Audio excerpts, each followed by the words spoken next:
সুপ্রিয় দর্শক শ্রোতা, আসসালামু আলাইকুম। স্বাগত জানাচ্ছি বাংলা আমার ঐতিহ্য ফেসবুক পেজ এবং ইউটিউব চ্যানেল থেকে। আজকে কথা বলছি কুমিল্লা জেলা চান্দিনা উপজেলা 10 নং গল্লা ইউনিয়নের অন্তর্গত ঐতিহ্যবাহী গুরগার বিল থেকে। আপনারা দেখতেই পাচ্ছেন ভুট্টা গাছ দিয়ে গোখাদ্য সাইলেজ প্রস্তুত হচ্ছে। বিস্তারিত থাকছে আজকের প্রতিবেদনে, সঙ্গেই থাকুন।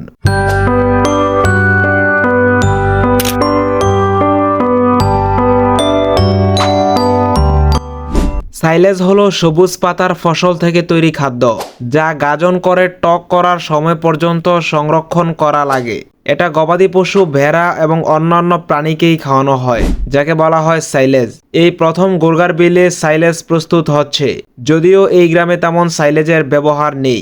বর্তমানে অধিকাংশ কৃষক সাইলেজের দিকে আগাচ্ছে, যদিও এই গ্রামে খড়ের চাহিদা অনেক। অধিকাংশ কৃষক এবং খামারি পর্যাপ্ত খড় না পাওয়ায় গবাদি পশু পালন ছেড়ে দিচ্ছে। তাছাড়া মৌসুমী ফসল ধান থেকে খড় পেলেও খড়ের দাম অনেক বেশি থাকে, কিন্তু এই খড়ে পুষ্টি নেই বললেই চলে।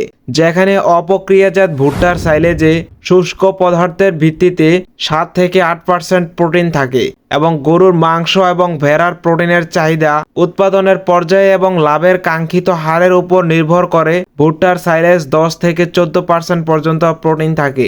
উচ্চ উৎপাদনশীল দুগ্ধজাত গরুর চাহিদাও আরও বেশি। তো কৃষকের মুখে হাসি দেখতে চাই আমরা, তাই প্রস্তুত হচ্ছে ভুট্টার সাইলেজ। আপনাদের দেখাবো এই ভুট্টা গাছ ভুট্টার মিল্কিং স্টেজ। দেখতেই পাচ্ছেন ভুট্টার মিল্কিং স্টেজ খুবই ভালো এবং সাইলেজের জন্য উপযুক্ত। এবার আসা যাক কেন আমরা সাইলেজ খাওয়াবো।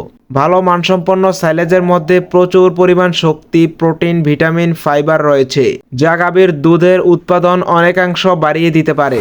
এতে পরিপাক ক্রিয়া স্বাভাবিক ও ভালো রাখে। সাইলেজের মধ্যে এনার্জি, আমিষ ও প্রয়োজনীয় ফ্যাট বিদ্যমান থাকায় গাভীর পরিপাক ক্রিয়া স্বাভাবিক ও দুধ উৎপাদন বৃদ্ধিতে বিশেষ ভূমিকা রাখে এবং মাংসাশী প্রাণীর দেহে যোগান দেয়। তো আর দেরি কিসের, আজই যোগাযোগ করুন, আপনার পশুকে সাইলেজ খাওয়ানো শুরু করুন। পরিবর্তন আসবেই ইনশাআল্লাহ। আর অনেকেই অপেক্ষায় রয়েছেন ভুট্টার সাইলেজের মূল্য কত।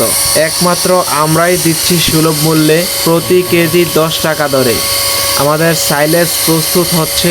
আপনারা এসে দেখে শুনে সাইলেজ নিতে পারবেন। তো দেখা হচ্ছে পরবর্তী কোনো প্রতিবেদনে। ততক্ষণ পর্যন্ত সকলে ভালো থাকবেন। আল্লাহ হাফেজ, আসসালামু আলাইকুম।